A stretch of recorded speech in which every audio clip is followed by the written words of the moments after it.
O'zbekistonda bir bola chiqibdi, Taysonman deydi. Men Taysonman, men. Du bilan navoiy ketadi.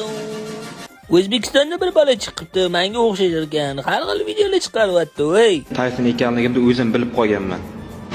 Agar sen Tayson bo'lsang, men nima magazinchi G'olibboymanmi shunda? Yoki Paqini chap tuxumi tomonidagi magazinda ishlaymanmi? Bitta shashlikni yomadi.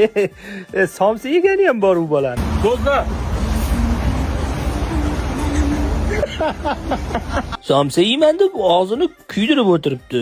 Men mayli indamadim, lekin yana har xil videolar chiqaryapti u bola. Men venama etmas-ku sizlarga to'g'ilib qolsang, banday musulmon ye. Men buni ematmas-ku sizlarga. Eng alam qiladigani uni Hindga o'xshatishgani bor-ku. Hind emas u bola, Hindga o'xshatib yotishibdi. Endi Hindga chiqaryapsizlar. Bunisi oshib pishdi do'stlar. Eng dahshati u meni mashhur qilgan ekanmish. Boks qiroli Mike Tayson ham hozir trend bo'lib ketdi O'zbekistonda. Menga nobor rahmat aytish kerak. Rahmat. Endi ochding dedim-da, u bolaga o'zim telefon qildim. Assalomu alaykum. Qalaysan, jiyan, yaxshimisan? Ha, to'g'rimiz? Agar men haqimda yana nimadir gap bo'ladigan bo'lsa, boshingni yorib qo'yaman, aytib qo'y, tushundingmi? Rahmat, joningiz omonmisiz?